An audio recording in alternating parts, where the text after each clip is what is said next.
Hello everyone, welcome to this problem solving session. So we'll start now. Yeah, so do you have any doubt from previous session or other session before we start?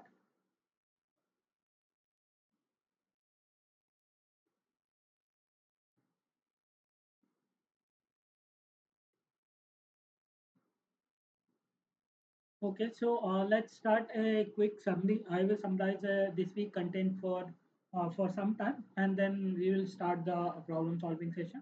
Uh, this week the main coverage was the MOSFET CV characteristics. So MOSFET capacitance voltage characteristics and yeah. So MOSFET CV characteristics and the main and other we will see how the basic CV characteristics are done and some non-idealities in MOSCAP. So, what are those idealities and different regimes of operation which you see in different operation of devices. So let's just start. Let's just start straight away. So, how the MOS CV is done? Basically, you take uh, you make the MOSFET structure. So, like you take the silicon wafer and you pattern it. So either you can dope it the other electrode if it is highly doped, then you can directly use the wafer. And then basically you deposit a oxide which is used as a capacitor. So you deposited the oxide and this oxide on the top of that you deposit a metal actually. So then this structure form a metal oxide semiconductor junction and that is known as the MOSFET. So what happens is the because this one side is metal and other side is semiconductor. So this characteristics in different regions of operation. So ideally, this looks like parallel plate capacitor, but since the other plate is finite width semiconductor, so its characteristic does not look like exactly your parallel plate capacitor. So in your parallel plate capacitor, if you sandwich an oxide or dielectric region between two metal plates, and if you neglect all other second order effect, so your capacitance is simply given by C equals to epsilon ox A by D.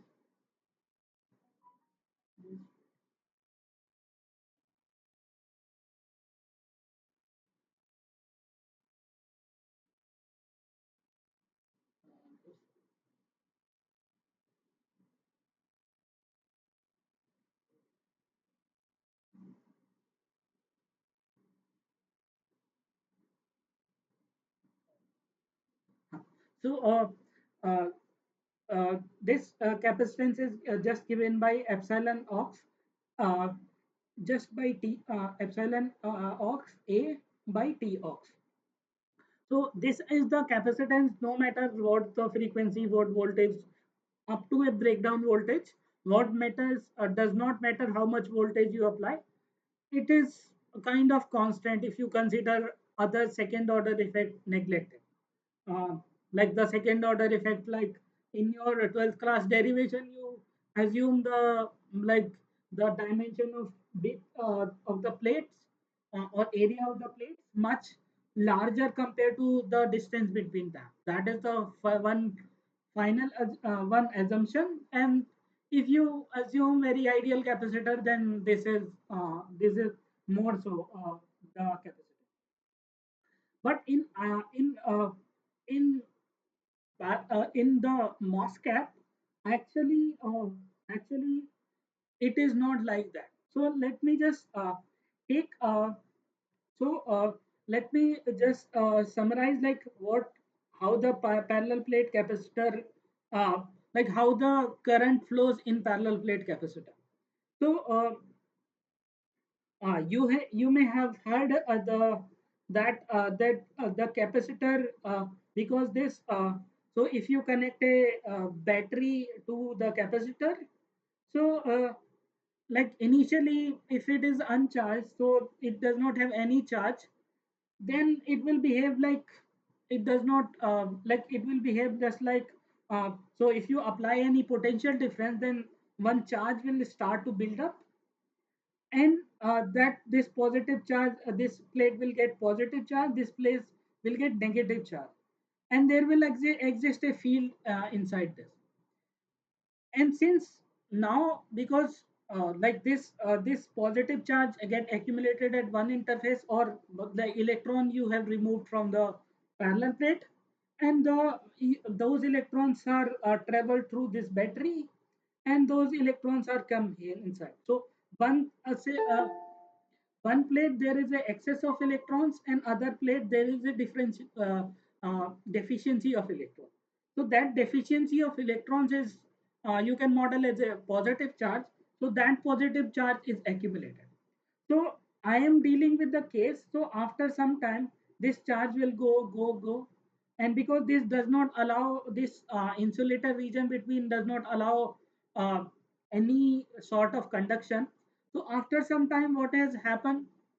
It will like it will just the current will be zero. So if you plot the current versus voltage, if you apply the current I of t versus time, if you plot, then the current initially will be very high, and after some time, after certain time, the current will reduce. And similarly, charge you can write. So initially the charge q of t is zero. After a certain charge will be fixed, and then it won't change. So this is the application of DC voltage. So this you may have heard about the this thing in your 12th class. So electrostat deals basically with this, and you apply the Gauss law and all the electrostatic Maxwell's equations to drive the electric fields and other things inside the capacitor. Now let's say what happens is like when you apply, instead of DC you apply an AC voltage inside. So then what happens is basically and inside so one more thing, when with application of DC, so when you apply a field on this insulator, so there will be polarizability in the dielectric region, and this the negative charge cloud and positive charge cloud will be separated.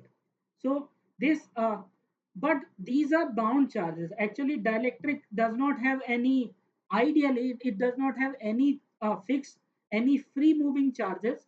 Practically obviously it has some defects, but these are bound charges, so they can't move applied on the electric field, provided that electric field is not strong enough to cause the breakdown, like to cause this the pull out the electron from their from the influence of nucleus on the in the material. So that condition is known as the breakdown condition.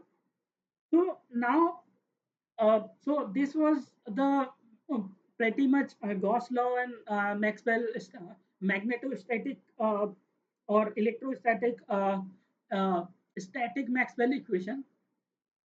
But what happens when you apply a oscillating voltage across the capacitor? So this charge redistribution will so that you can model is like the change in charge which is happening at the plate actually. So that also so earlier the Maxwell's equation were derived were only for the static charge case, but then like how the current flows in capacitor. So uh,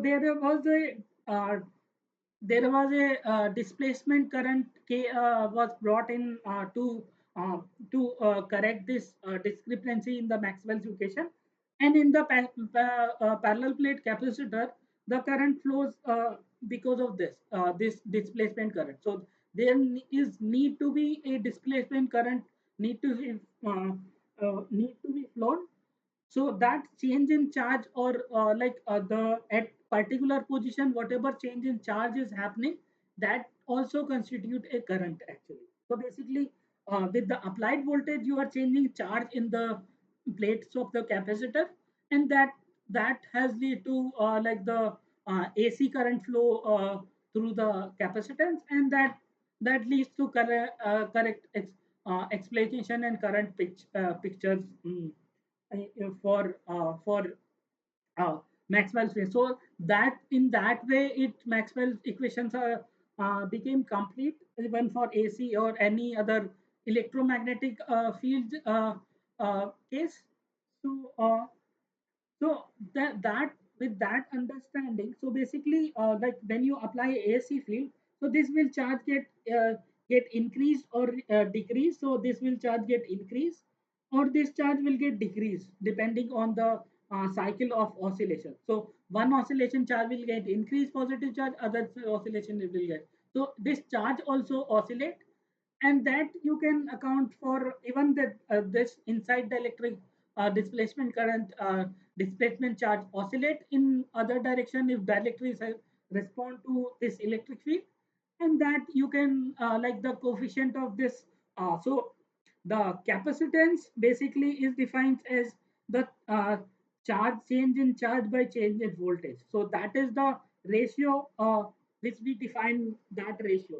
And for parallel plate capacitor, irrespective of in ideal case, irrespective of voltage you apply, the this change in charge versus voltage del Q by del V will always remain constant, and that is known as your capacitance. So it is the ability to sustain the charges, or like how much voltage it can how much volt with respect to how much voltage, how much charge it generates, that is basically your capacitance. So in parallel plate capacitor, basically this constant comes out as a epsilon naught A by D, which you derive in your 12th class equation. Those derivations. Even different kind of cases, not just parallel plate capacitor, cylindrical capacitor or spherical capacitor.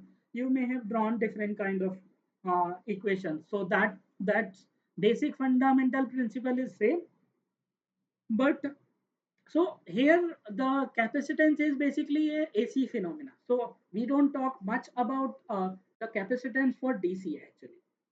So so the capacitance is mainly like this capacitors are used for some DC purpose also, like, but capacitance is mainly a AC phenomena.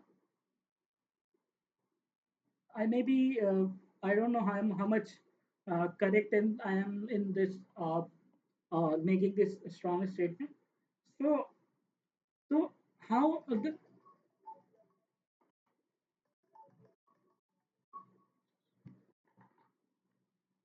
so this the so let's see so how we measure the capacitance voltage of characteristics of this. So basically we so this MOSFET basically we can represent like this, and this is oxide region, this is metal, this is semiconductor, and we apply a AC DC plus AC voltage, and this is small signal capacitance. So it means the AC signal is applies such that the our we can approximately the the signal is very small compared to the so we can apply the whatever in circuit analysis we apply small signal approach to analyze transistors and BJTs and those diodes. The same we can apply here also. So we are considering here it is a small signal capacitance, and small signal capacitance is basically at a particular bias. You can assume for a small signal to be applied, you can assume this characteristics to be linear actually. So you can this no, this is non-linear element, but for a small signal you can assume as at a linear, but with a change in DC gate bias, so it does not need to be a linear, or it does not need to be follow a linear and superposition principle. So basically, how you measure the ca- uh, uh, capacitance voltage characteristic, you apply a particular, let's say, Vm particular fix, uh, some sine omega mt, and then you basically sweep the gate voltage. So if you plot the capacitance of this versus the gate voltage, that is DC voltage, not the AC voltage. AC voltage is fixed. So you apply a AC sine voltage and you sweep the DC voltage with sensitive equipment, and then you measure then you measure the capacitance. You can measure by just by some impedance analyzer or different kind of instrument like semiconductor parameter analyzers are there, so that you can measure. And if you plot the capacitance versus voltage characteristic, that those are known as the capacitance voltage characteristic. So that is the fundamental. So let's see how the capacitance voltage characteristics look like in the actual CB case. And we remember, for understanding this, this change in charge picture is quite important. It's an important picture to analyze capacitance voltage characteristic. Sometimes people get confused a lot about like where the charge will occur, where the charge will not occur. So if you remember this kind of this change in charge picture, you will not have any difficulty in understanding capacitance voltage character. So now basically, so now earlier we have seen the MOSFET, when you apply a different bias, different bias region. So basically, so three different regions was there, mainly the accumulation region and depletion region, then and inversion region. And inversion also you can call as a weak inversion or strong inversion. So for for accumulation, let's say we take p-type substrate, then which we call as a like the p-type substrate if you choose, and if you take this gate oxide, and then it will become the NMOS. So this will become NMOS. So this is metal, this is oxide, this is semiconductor.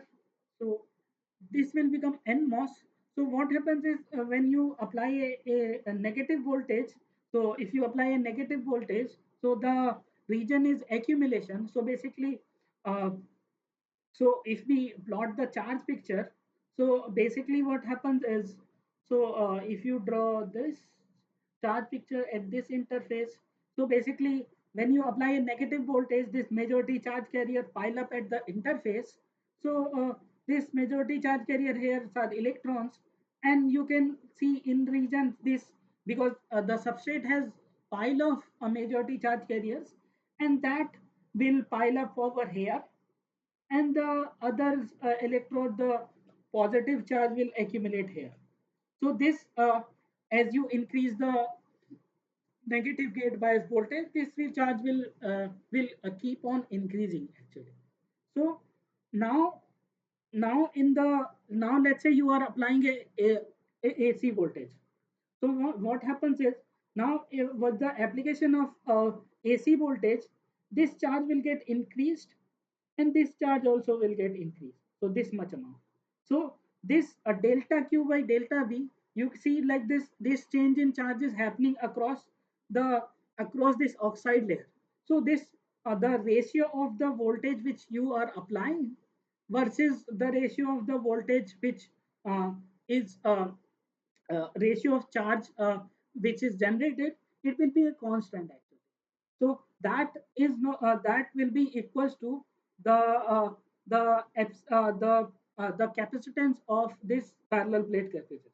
So this is epsilon ox A by T ox, And if you take per unit area, then you can just write as a epsilon naught by TO. So this change in charge is happening over here. So now let's analyze the so this was the accumulation case.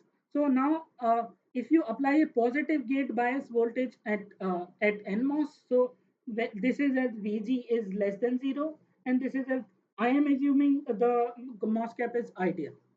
So in that case, what happens is, so when you apply a positive bias voltage, so there is a depletion of this substrate.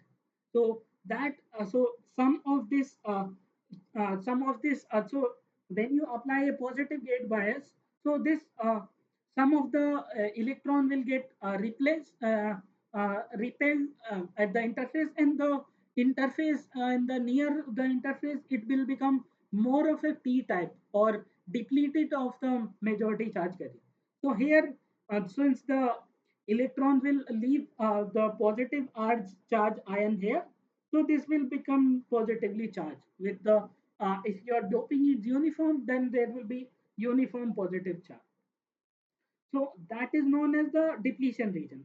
So if you plot the depletion region, so here the negative charge will come. Uh, Here the negative charge will come, and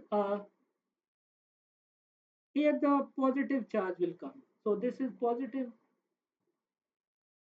So now this is negative charge. So the amount like the amount is equal.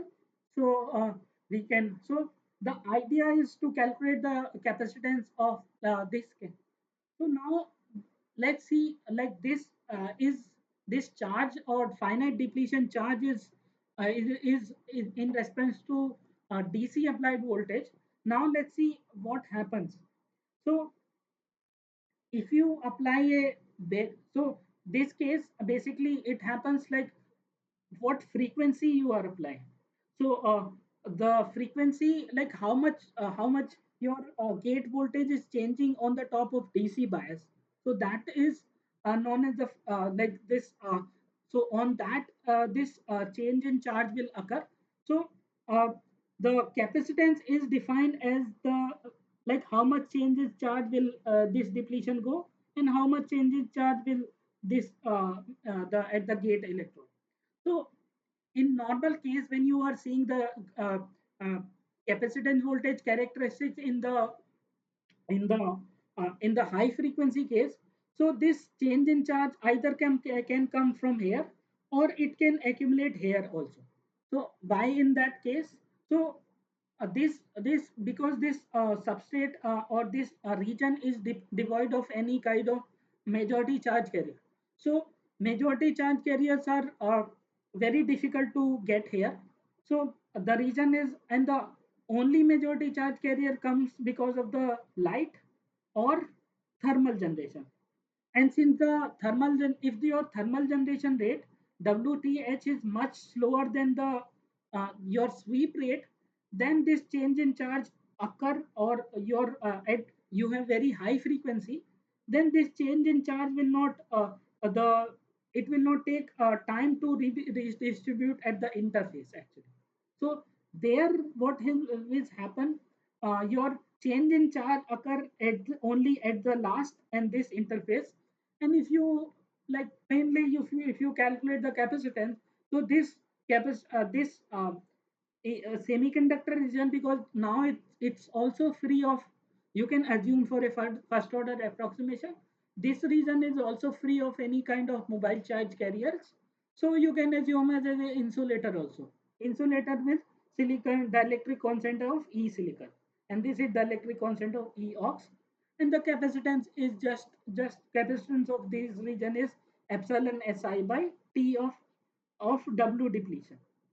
So this is this basically this is your depletion bit W depth, and this the capacitance will be this.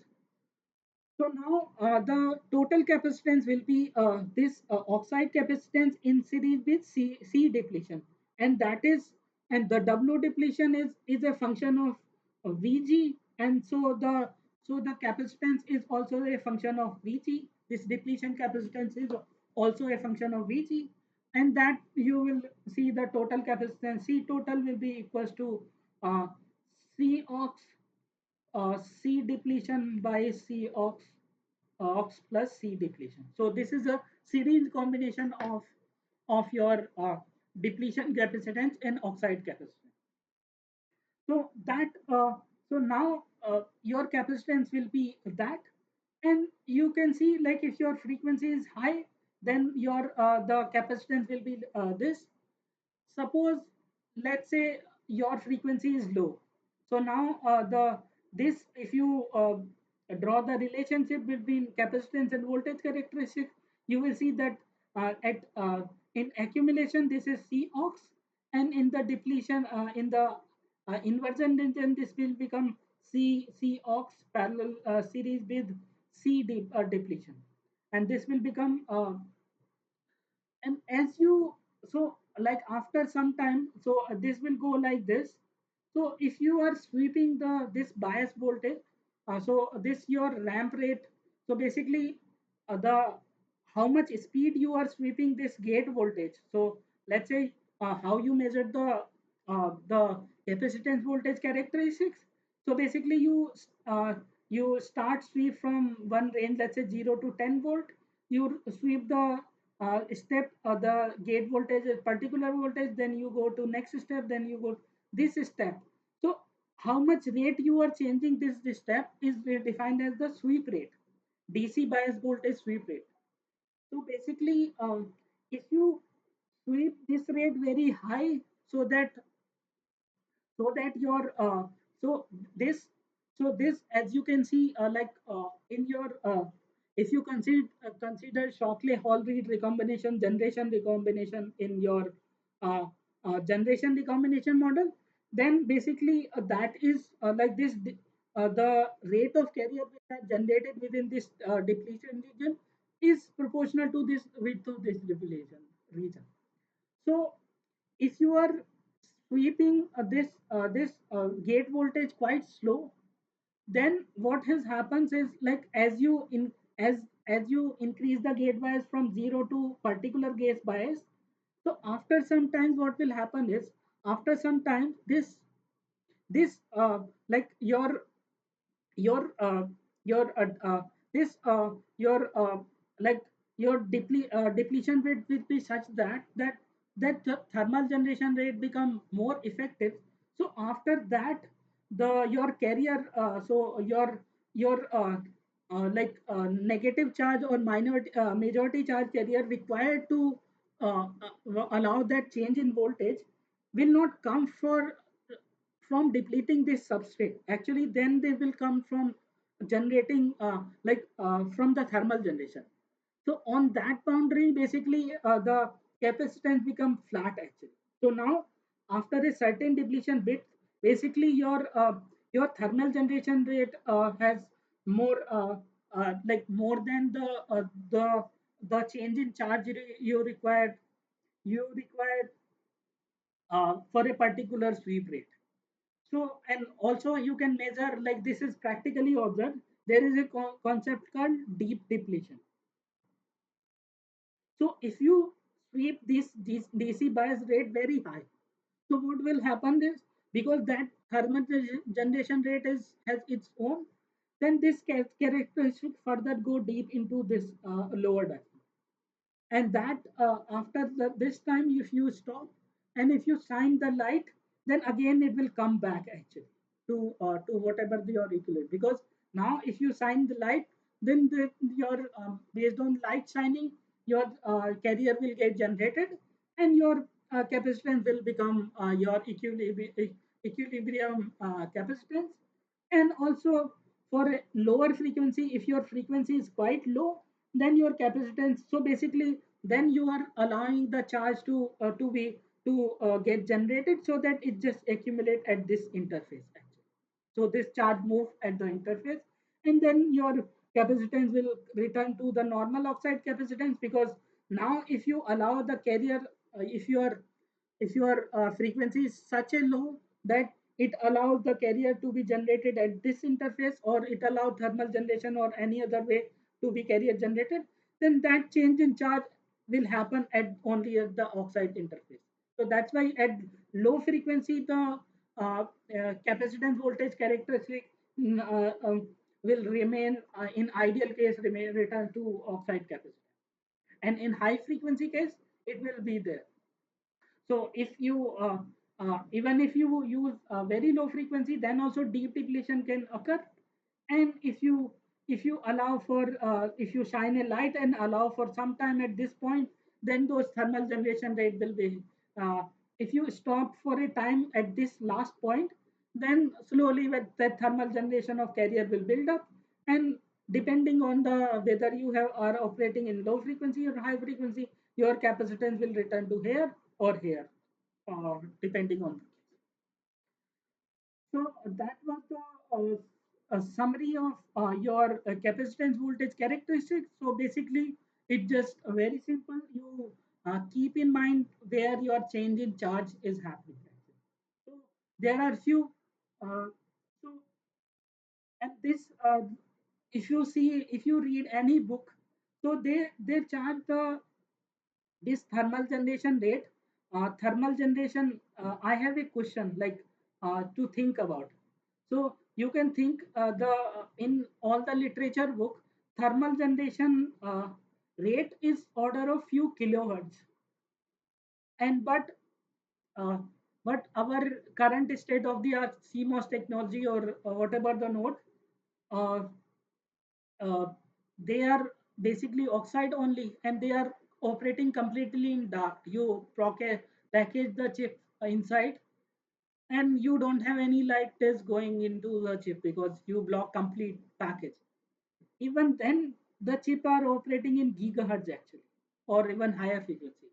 So if you see like why that is the case, if you look at somewhere, so like why that is case like this MOSFET where the thermal generation rate is few kilohertz, so ideally they should not be operating at gigahertz frequency. You think about it like how the our current generation of technology operates at gigahertz frequency. So you take a look. Uh, we uh, we will move. So let's move to the problems which we are going to solve today. So these are mainly from the capacitance voltage characteristics, and all. Let me discuss a few non-ideality in the MOSFET. So basically, non-ideality is the work function difference. So basically, your metal work function phi of metal is not equals to phi of semiconductors. So because of that, even at zero bias, so in ideal MOSFET case, when we are not applying any bias, so we were having like the flat band condition. So flat band condition is that, so basically if you don't apply a bias, so there is no depletion and nothing sort of that thing is happened. Your like the uh, MOSFET band diagram remain flat. There is no banding like this kind of thing observed. So that is condition is known as the flat band condition. And if you have you can see like then if your metal work function is not same as the semiconductor work function, then there will be a bending at zero bias. And also there may be the fixed charges within the semiconductors, and that will lead to corresponding negative charges to make the capacitor neutral. The corresponding negative charge will be moved out, or either majority charge carrier will be pulled near to junction, or majority charge carrier will be pulled away from this interface. So with fixed oxide also some bending will be there, and also some mobile charger like sodium ion non those kind of or copper ions can be introduced into the oxide, and that also cause a mobile charges, and that leads to leads to change in your flat band voltage. So basically, flat band voltage is defined as the voltage required to for a not ideal MOSFET to make the band flat actually. So suppose banding is there, so then you need to apply a opposite voltage to make the band flat, and that is basically your flat band voltage. So that that is known as the flat band voltage. And also in the metal oxide semiconductor, if you so this fixed oxide charges comes because of variety of reasons. Like first is the impurities are introduced. So that's why this cleanliness, and especially in the clean room, it's very uh, important to keep those growth and deposition chamber very clean, because that impurity will cause a like the oxide, some iron, then if then those get introduced, that will cause in drift in your voltage and those things. Also, if you so like how the oxidation happens is, like you take this silic piece of silicon and you flow either oxygen or water, and that water get diffused here, and that will react with the silicon in this silicon at high temperature, and that will form a SiO2, and this is known as the thermally grown oxide. So if you stop the growth at certain time, so basically some incomplete bonds are there. So those incomplete bonds will cause a interface charges at the interface. So practically a device is never ideal, so it has interface charges, fixed charges, mobile charges. Only the question is how much minimum you can achieve. Practically there may be some charges, and there will be the threshold voltage fluctuations, and those kind of effect will occur, that those are inevitable. So this was the quick summary of this week's sessions. Let's just go to straight away solving, go to the problem solving sessions.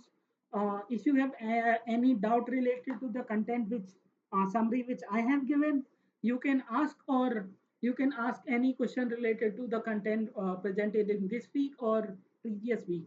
Yeah. So I will pause for a time, for a minute, and then we will start again.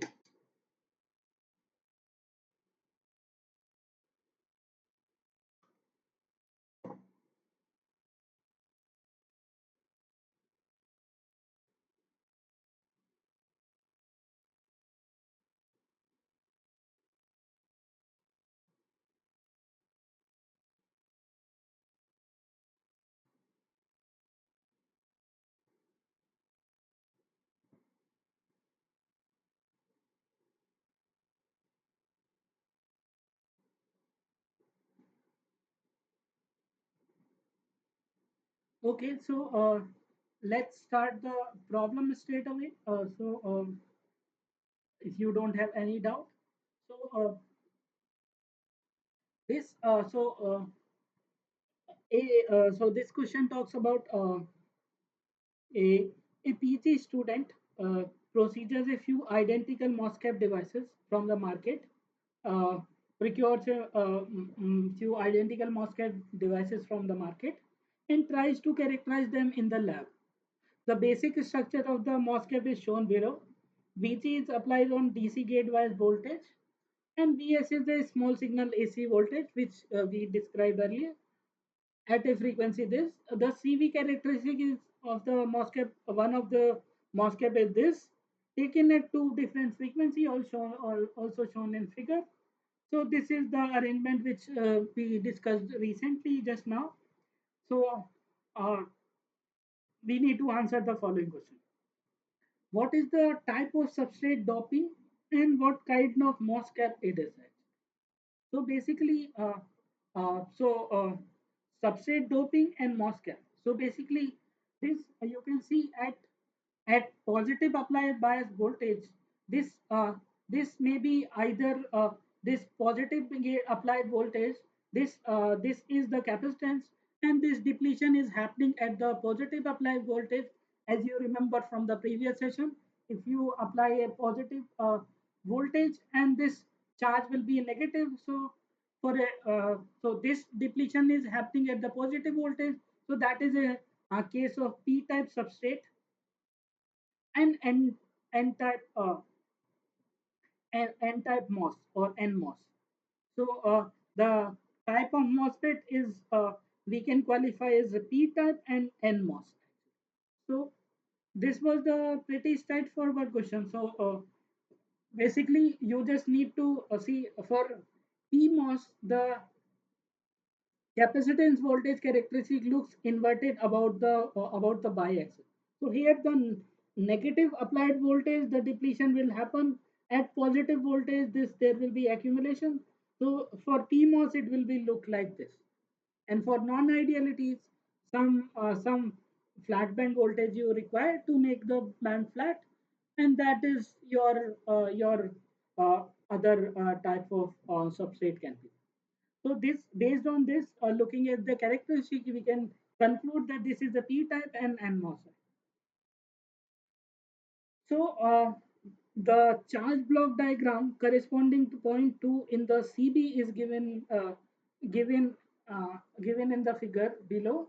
So let's see the what is the point 2. So this is point 2, and as you can see, after this the capacitance has become flat. So after this you have become inverted. So the capacitance has become inverted, and then the change in charge will come from the not depleting the interface. Either will come to the uh, thermal generation of charge carriers, and that will become flat. So and this as we have seen, like this is the high frequency case and this is the low frequency case. So that basically the region, so now this region will be just at the edge of inversion region. So we can call that this as the just at the end of depletion region and start of the inversion region. So we can see, like, now in this figure basically we need to see where delta q is happening, at what x position, at what x position delta q is happening.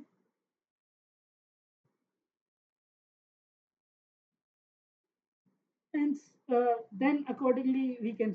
So in this case, at the depletion, as we have discussed, the change in charge occurs at the edge of the depletion region. So this first one is wrong. This one is wrong because change in charge is shown at this interface. And this correct figure, this positive charge is appearing at here, negative charge is here.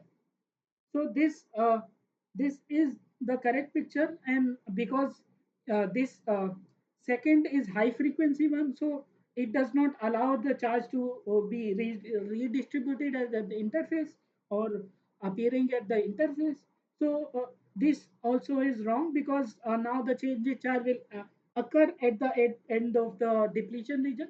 So the correct picture is C1.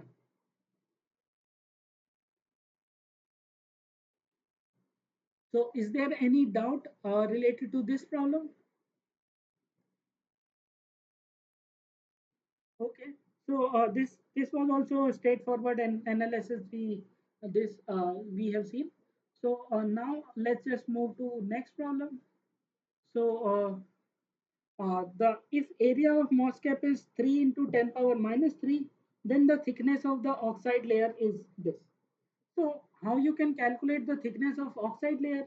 So basically, this capacitance is given in accumulation region. Capacitance is given, and as you have seen, C accumulation is basically equals to the parallel plate capacitance, gate oxide capacitance, that is equal to C ox epsilon ox by T ox multiplied by area, and that is given as 120 picofarad. So basically, you can just plug in the values and you can calculate the thickness of the oxide. So basically, 120 picofarad equals to epsilon ox by T ox multiplied by area. Area is given.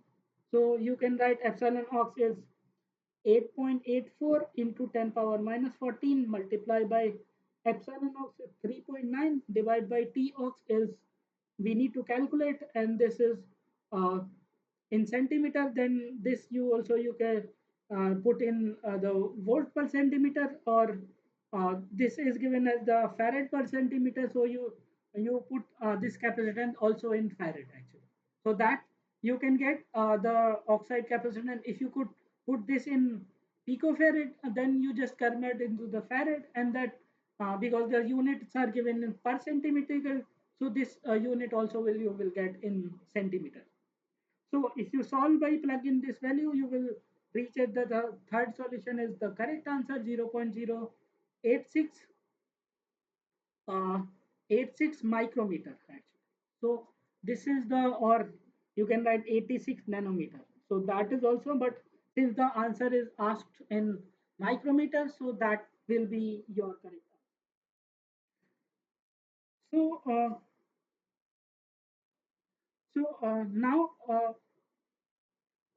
So now invoking the delta depletion approximation, that is, what is the delta depletion approximation? Basically, you assume this depletion region is just abrupt change.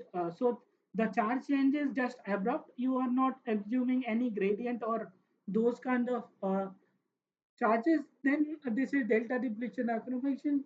The maximum depletion bit in a MOSFET, given MOSFET is given by this, and in the CV plot. So basically, you can get the capacity. So here, if you see like this capacitance, that high frequency capacitance, basically it's the series combination of series of C oxide capacitance and C depletion capacitance. And as you know, like this, so you can write uh, uh, 1 over C total equals to 1 over C ox plus 1 over C depletion. So this, if you take per unit value, so this the C total is given as 40 picofarad, and area you can cancel from both the directions. So you can write this C total is 40 picofarad, and C oxide we have calculated from previous problems. So in the accumulation region 120 picofarad plus this will be equals to 1 by epsilon silicon divided by W depletion.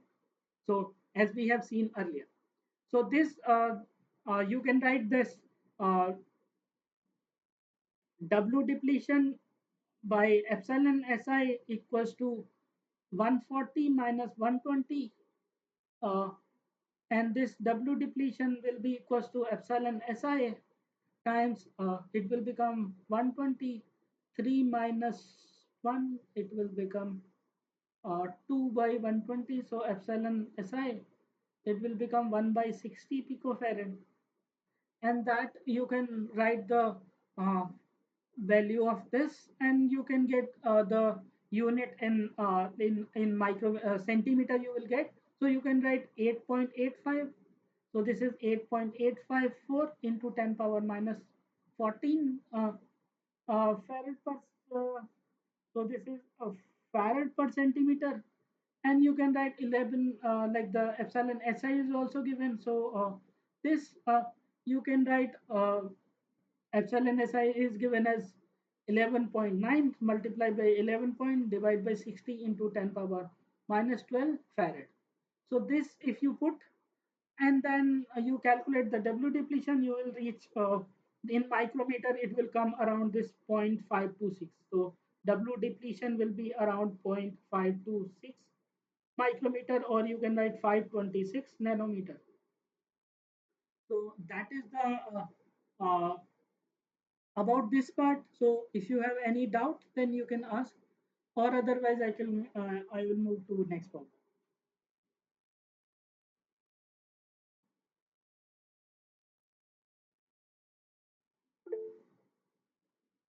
Yeah, Sanjeev. Yeah, you have doubt. Yeah, yeah. Okay. Just yeah, one and two. Yeah. Hmm. So what is the doubt?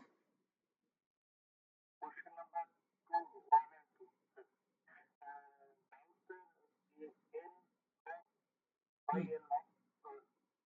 Why NMOS? Okay. So basically, yeah. So basically, see like uh, so see like this. if you calculate, so basically in the uh, see like your in the depletion region, the your total capacitance will be lesser than accumulation region, right? Because accumulation region you have just oxide capacitance. So now which capacitance is higher? This region capacitance is higher compared to this region. So this means that the in the positive direction depletion region is coming in this actually. So or inversion region is coming in the positive direction. So which case we discussed in the this time, basically what has happened, like as you apply this positive charge in this kind of positive voltage in this, so this more and more carrier will get depleted, and your this extra capacitance will coming out, and because that is happening in the positive gate voltage in the in this case, so that's why the substrate should be p type actually, because now the carrier should be electron, and uh, the substrate and the ideally the capacitor will form this parallel capacitor, other depletion capacitor. So this total capacitance will be series combination of oxide capacitance and depletion capacitance. So this extra capacitance which is making this is smaller is the depletion capacitance, and if that happening because of the positive gate applied voltage, that means your substrate is p type, then only your carrier will get depleted on the p type actually. So is that answer your question?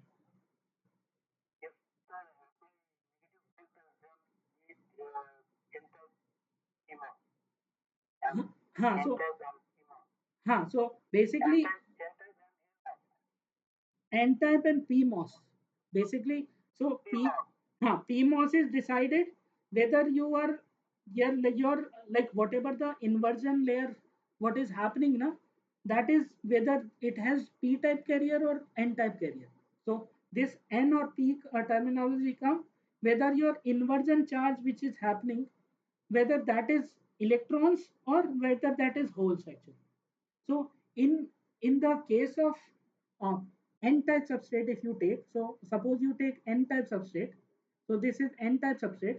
So this has majority of electrons actually. The holes are in minority area.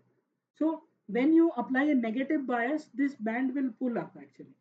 So let's say you are applying a negative bias. So what will happen? So if you draw the band diagram, so if you draw the band diagram like this, so let's say this is the equilibrium band diagram EF, and this is n-type substrate. So the conduction band will lie closer to the Fermi level, and this band diagram, flat band diagram, you can make like this, right? So now, as you and this is at the Vg equals to 0 applied bias.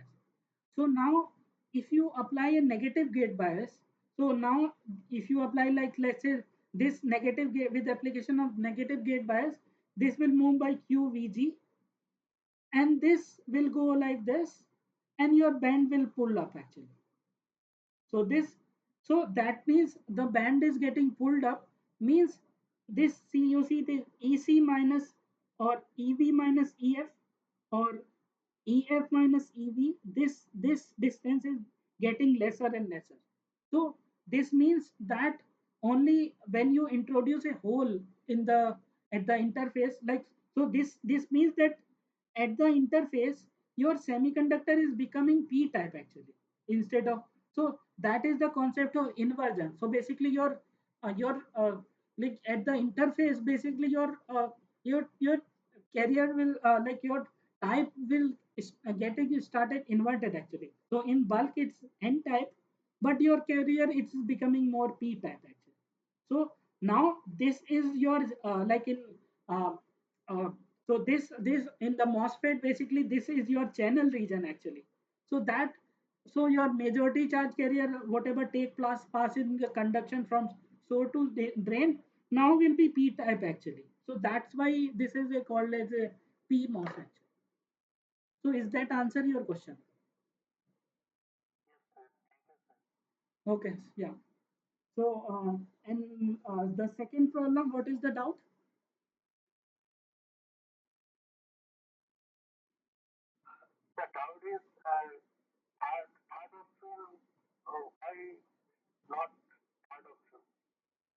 Why not third option? Third option is correct only.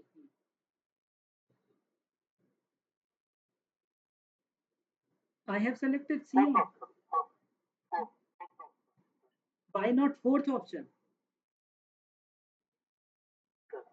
Okay.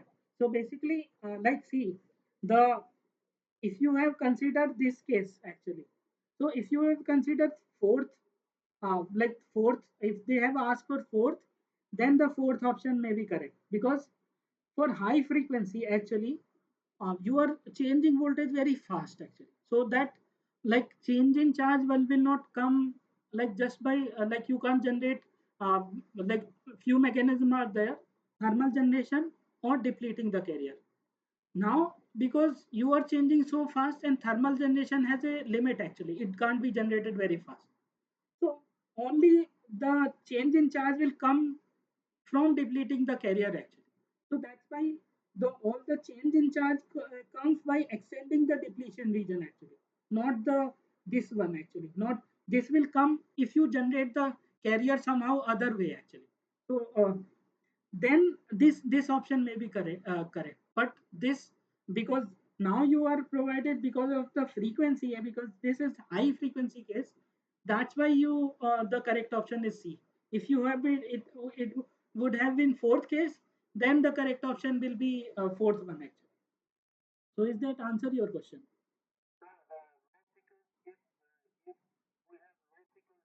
Mhm.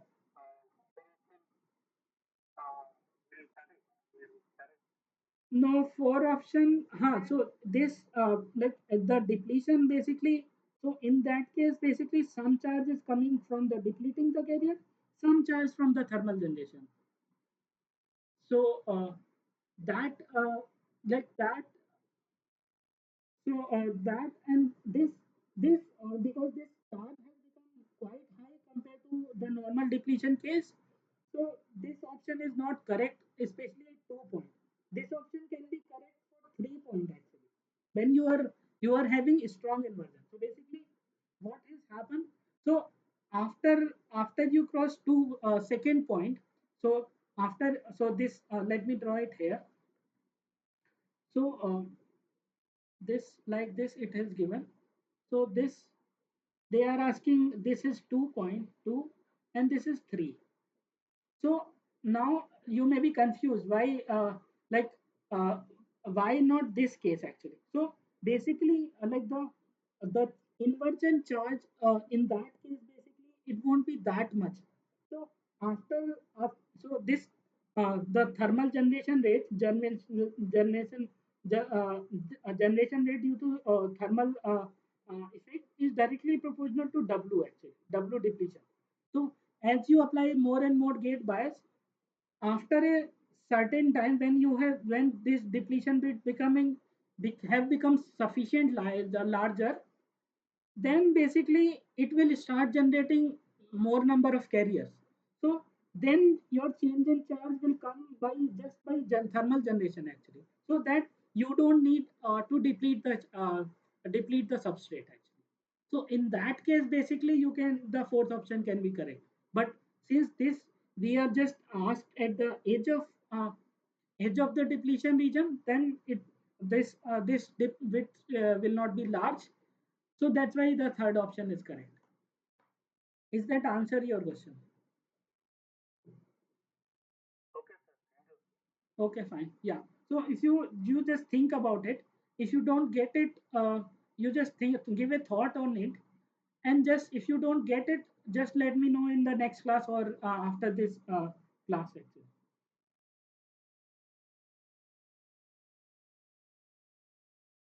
So the case which you were talking about, the charge block diagram corresponding to the point 3 and 4 in the CBR. So now your 3 and 4 are being asked actually. So now basically, at this point, basically now you applied a here the depletion has basically uh, so now after this your depletion has become sufficiently large so that thermal generation rate has become effective.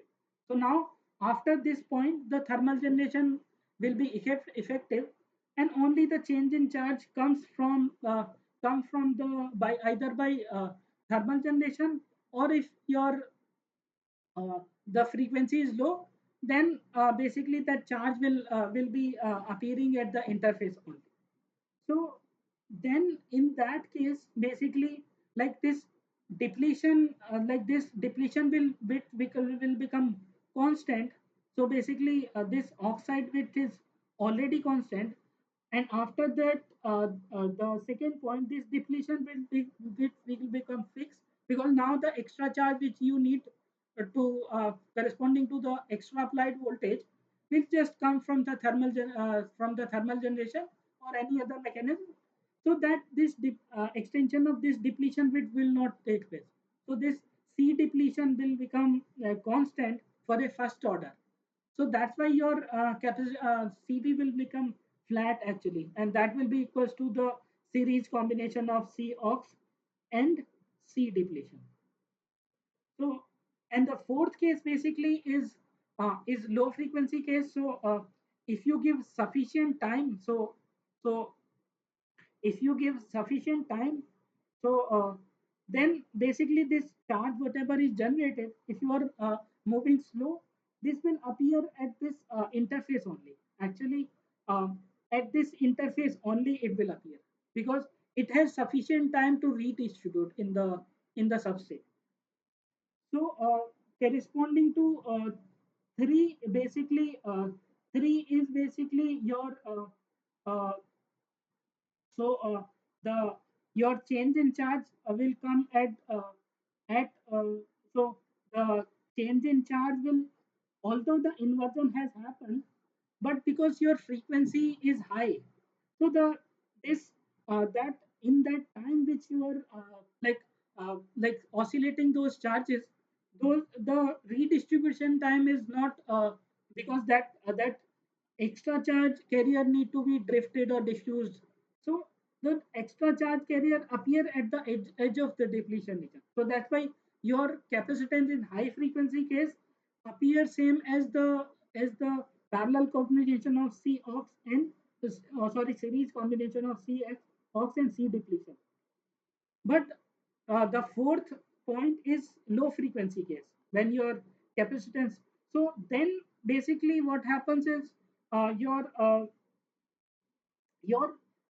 those charge will get time to get redistribute, and they appear because of the this field is applied in this direction.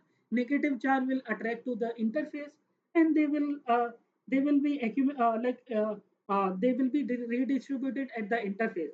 So here the change in charge node will not appear at the this interface, but it will appear at the interface.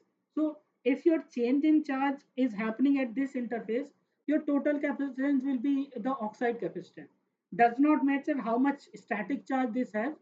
Only you are consider about how much where the change in dq by dv is happening. So that will decide what will be your capacitance. So is it clear actually? Okay. So for third option, the option will be D. So this will be the correct option. And fourth option, the option will be A. So this covers your case scenario, like what will happen in other cases.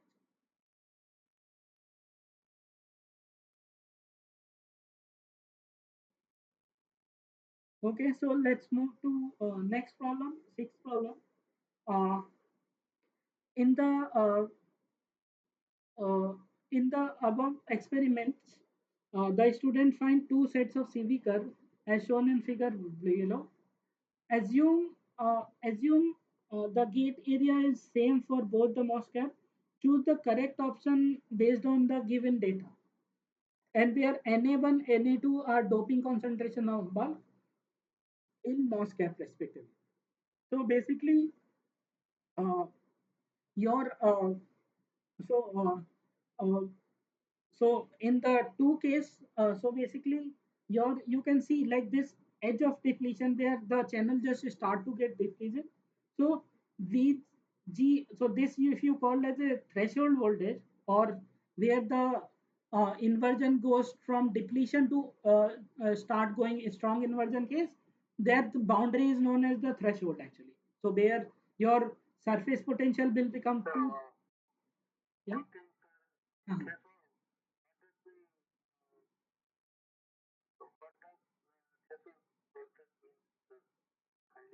Okay. Threshold voltage means actually. Okay.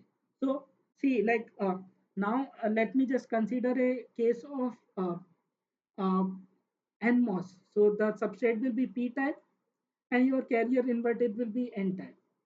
So the threshold voltages, so basically after, like as you apply a positive gate bias, the more and more substrate will get keep depleting actually.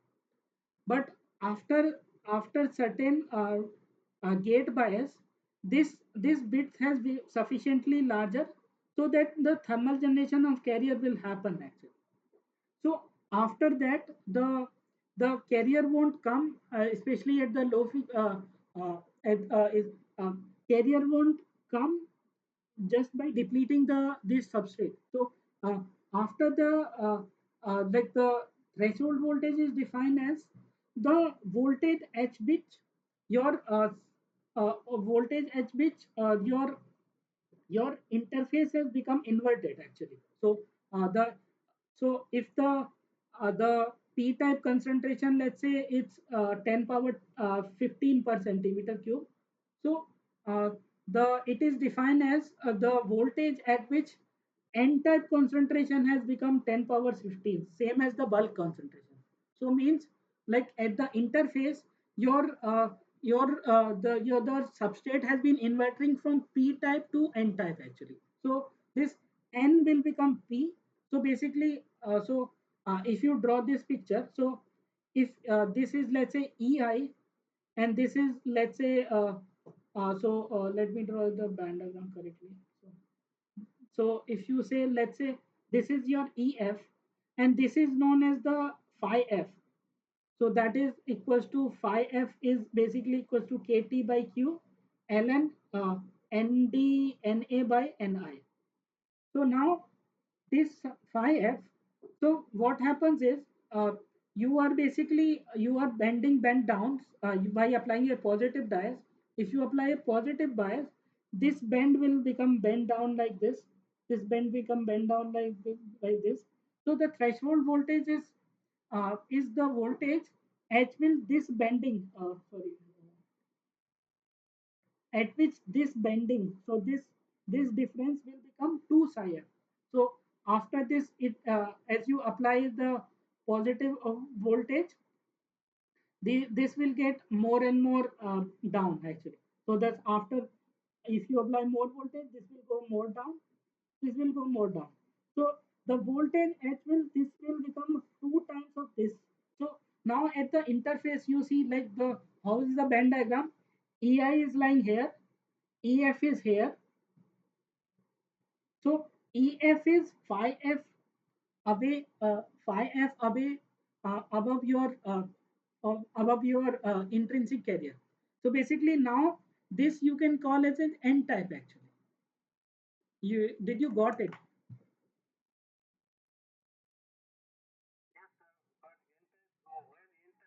Uh, what is? Uh, uh,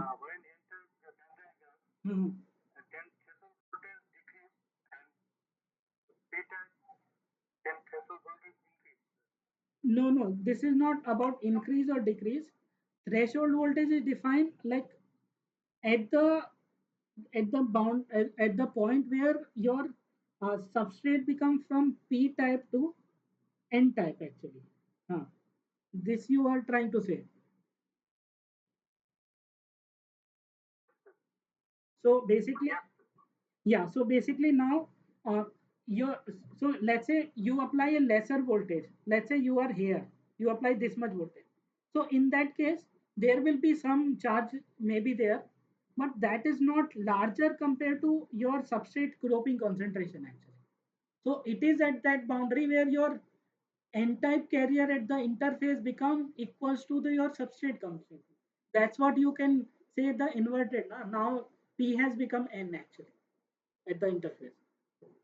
So the voltage at which M at the interface has become equals to P type concentration in the bulk actually in the other substrate. So that is your threshold voltage. So is that answer your question? So uh, see, sorry,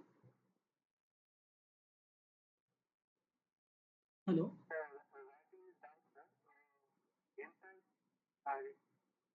And that,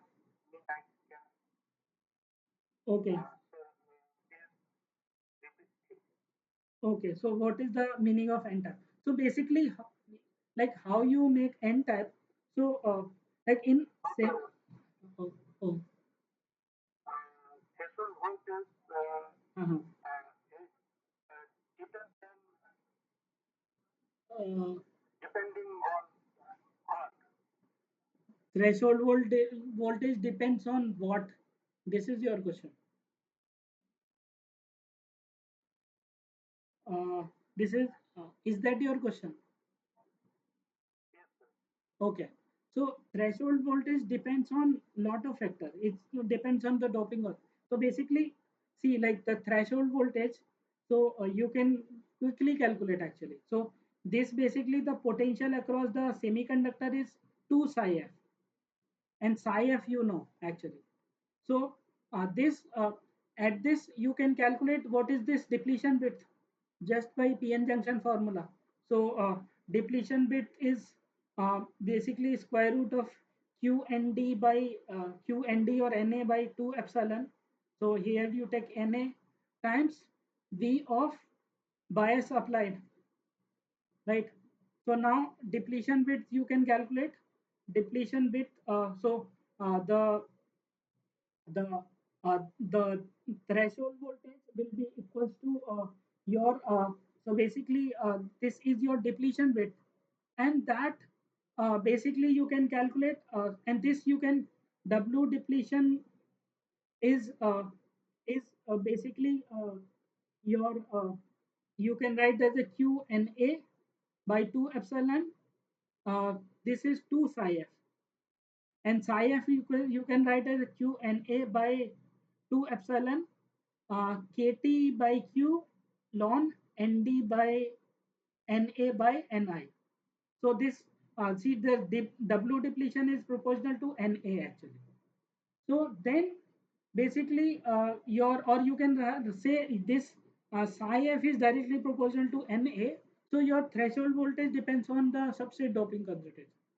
So to calculate the threshold voltage, what is you need to calculate the drop across this oxide region V ox plus this substrate region, and V the this the V total will be equals to V ox plus VSI, and VSI is your same as equals to twice of psi SI. So this you can write this you can write V ox plus 2 times phi of f, and that phi of f you can write from this. So you can see like V ox so the threshold voltage, and for this V ox basically you need to calculate the V ox. So how you can calculate the V ox is basically you can calculate the field at this interface. So at this interface, and you apply the boundary condition. This boundary condition epsilon ox the E ox equals to epsilon si is si in at the interface. So ESI at the interface you can calculate by just by this depletion formula. Once you got the depletion bit, you can calculate the field same as PN junction formula, and that basically you can calculate the field, and that you can calculate the drop across the oxide. Just will it will be equals to E ox. So the V ox will be uh, uh, equals to T ox multiplied by E ox, and the so this basically and the T ox you can calculate just by. So this the field will be like this. This will be linear. So this is the W depletion, and this is your ESI at the interface. So this area of this is equals to the surface potential actually. So this you can calculate half of ESI at the interface times W depletion equals to 2 psi f, because the surface potential across the semiconductor is 2 psi f. So basically you can calculate uh, ESI equals to 4 psi f divided by W depletion, and W depletion you can calculate from here actually. So this E of Si equals to will be equals to 4 times psi f, and W depletion is basically equals to square root of Q and A by 2 epsilon multiplied by 2 psi f. So this 2 get cancelled, and you will get this square root of psi f also will go upside. So this will remain like square root of 2 epsilon by this 2 no no like this 4 times square root of epsilon by Q and A times psi f, and that psi f you can write as a 2 square root of epsilon Q and A uh, kt by Q ln na by ni. So see, like this epsilon Si you have calculated.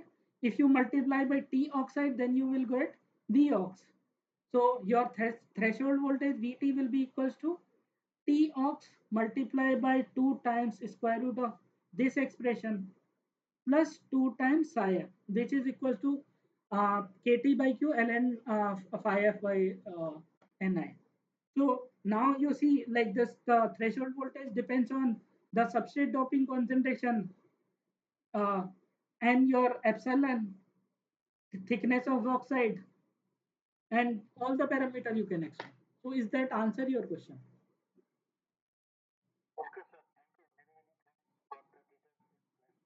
Yeah, so like, yeah, so I think I have give complete derivation. So even like I have not assumed those secondary order effect which comes you study in MOSFET. So those like you can like see, but this you can like you can write just the threshold voltage formula like this. Also some second order work function difference, those you can just add by in the those are quite simple actually. So the main derivation, main what you see in the MOSFET threshold voltage comes from here actually.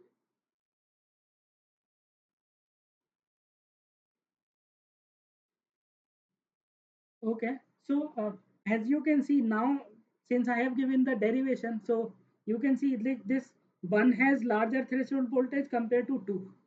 So only the larger you will have. If you have more Na, then your threshold voltage will be because this 2 psi f is also directly proportional to Na. Then you have more threshold voltage. So so that you can just conclude that Na1 is greater than Na2 by this expression.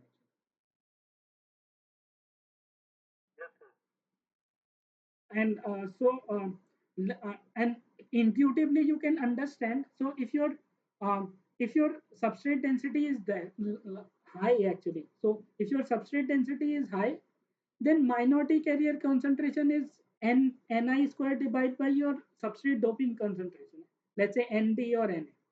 So the more you have the doping, more or less the minority carriers or minority carriers are there. So to create a particular depletion bit, you need to get the particular n equals to pi, this condition, you need more depletion actually. So that's why you need more and more applied bias actually to invert the channel. So it more is the substrate concentration, more will be the bias required to invert channel, because now you need to invert larger number of carriers. So basically this gap will become more. So more this gap is, more you need to invert actually. So more bias you need to create. So basically, this 2 psi f will get increased, and you will get the threshold voltage will get increased. So the qualitatively you can see also this like in your exam, for example, gate because the time limitation is there. So this the detailed derivation you can't do, but qualitatively you can like argue from those argument also, and you can work by method of elimination and those. So yeah, I hope this answers your question. Then I hope it is clear.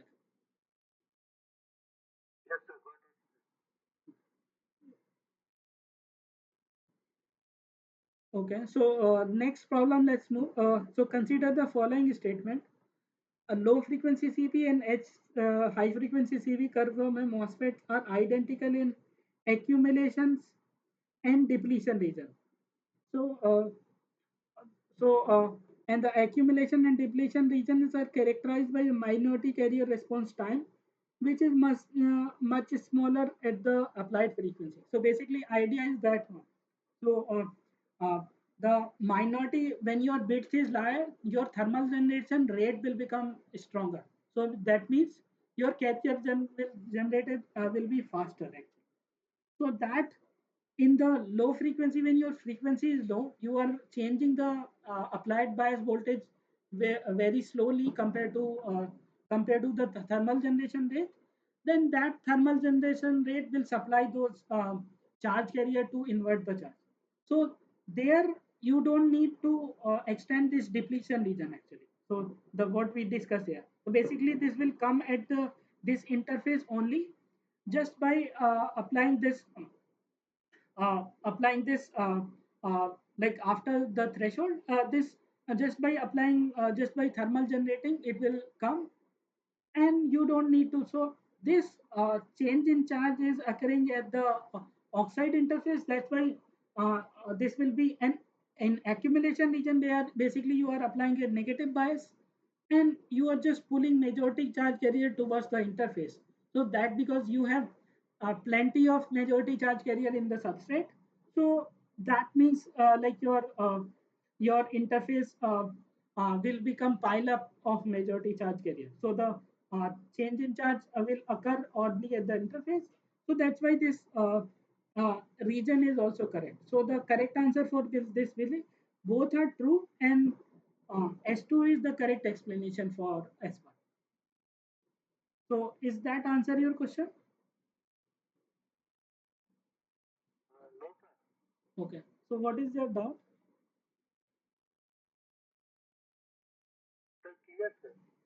Okay, okay, okay, fine. Okay.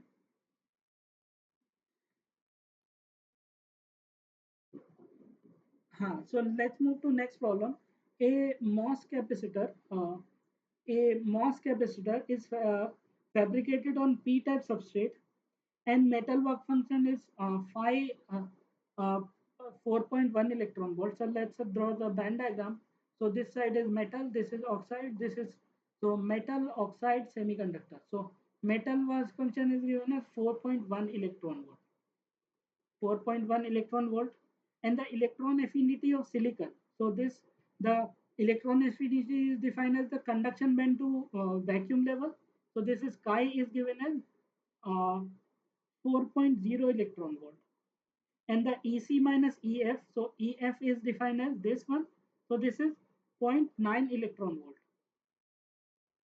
The where the ECEF ECEF are conduction band minimum and Fermi level respectively. If measured flat band voltage is -1 volt, so basically so in if your MOS cap is ideal, so that this the band will be in so this is the EF in metal, and this is the EF in sun.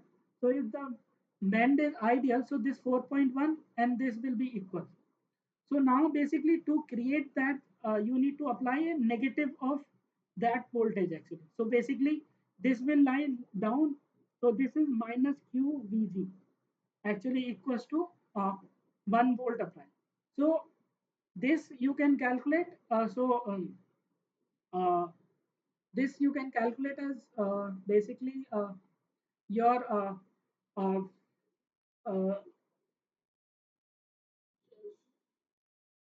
no, this will come up actually. So this is minus QVG uh, is equals to Vg equals to -1, and this the total voltage will be plus. So basically you need to apply this bias to create this voltage. So this is 1 volt. So now you can just balance this equation.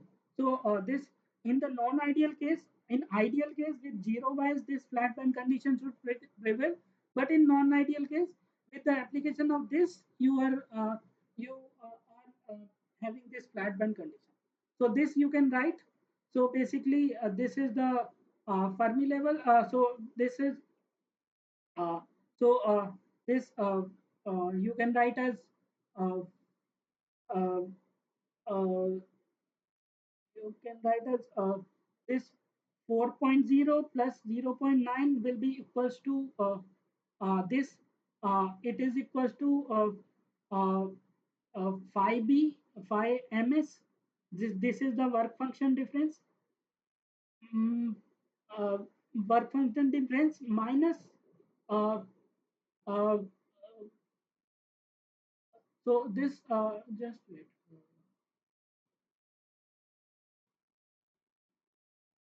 No, no, just like no, no. First, you need to calculate basically the work function difference, how much, because this is given as a 4.1 electron volt. Uh, so the difference in semiconductor and this work function difference will be equals to the 5 M and S. So this will be equals to 5 metal minus 5 semiconductor, and that is equals to 4.1 electron volt minus 4.0 plus 0.9. So that will be equals to minus 0.8 electron volt, and the flat band voltage is required basically just to invert this. So basically you will get V flat band voltage equals to work function difference minus Q Q oxide charge divided by C ox, and that basically the flat band voltage is minus 1 volt, and this is minus zero point 0.8 volt, and this Q ox divided by C ox. So this you will get zero point 0.2 equals to Q ox by C ox, and Q ox you can calculate zero point 0.2 times C ox, and C ox you can calculate like it's just epsilon ox by T ox, and basically you need to ask the ask is nano coulomb per centimeter square. So the area is not required. So if you put all the values, that this will become 3.4515 into 10 power minus 8 farad per centimeter square. So basically first you need to calculate what is the metal semiconductor work function difference, because this is non-ideal MOSFET, and that then basically you need to equate this flat band voltage condition. So is it clear?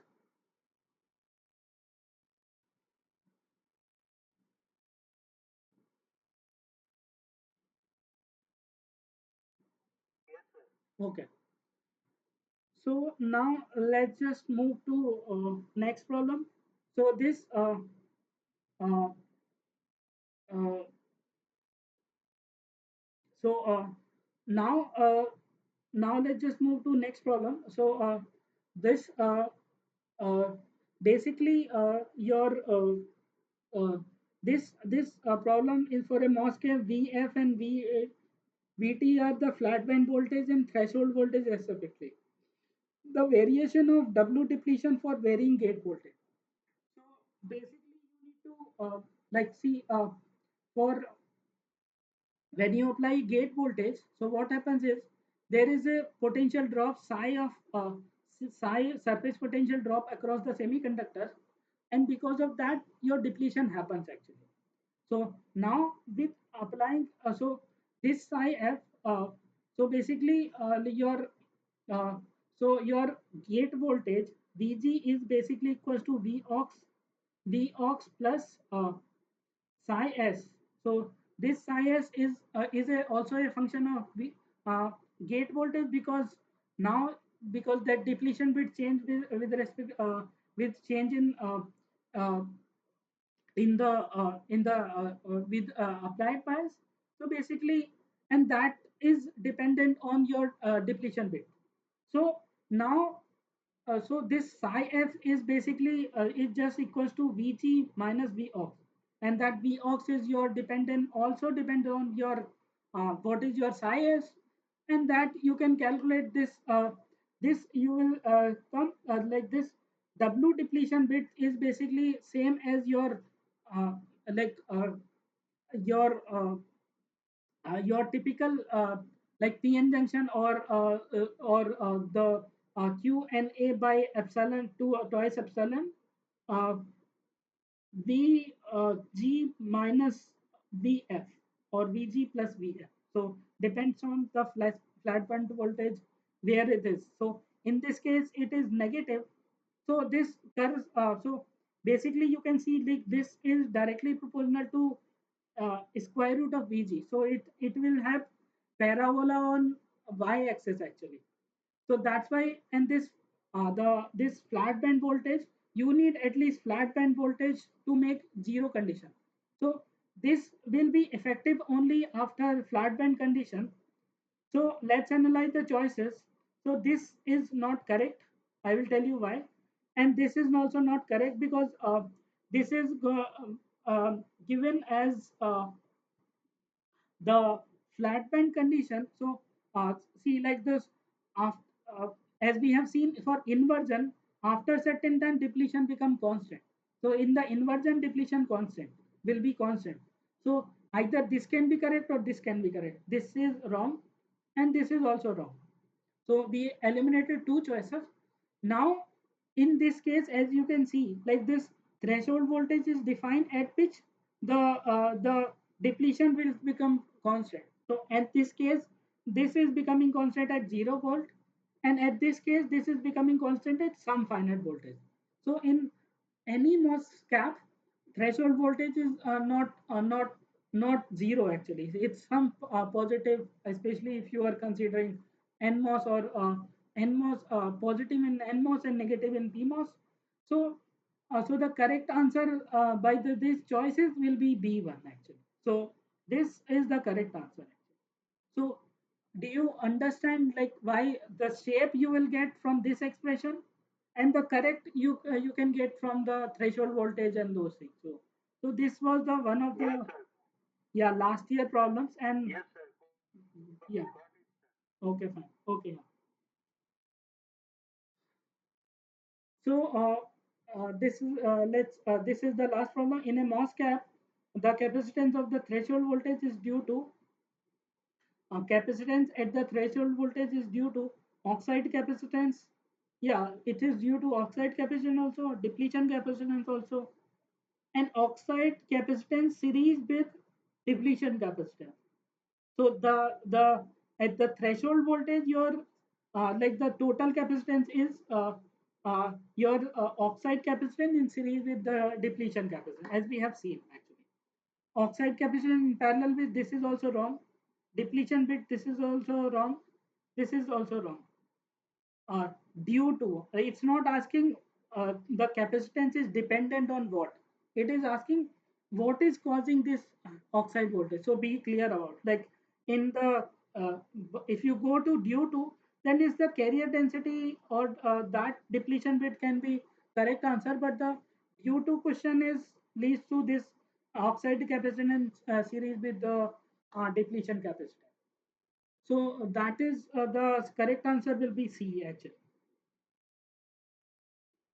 So is that clear?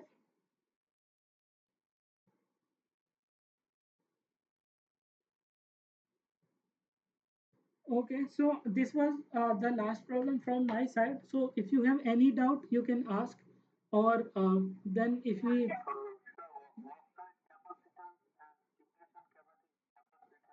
uh-huh.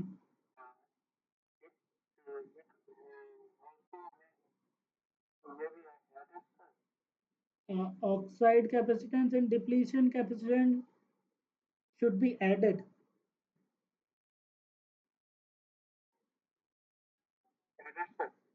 No, no, like series combination, this is not addition, direct addition. For capacitance, series combination is you need to calculate 1 by CT equals to 1 by C ox plus 1 by C depletion. For series capacitance calculation, this is the formula.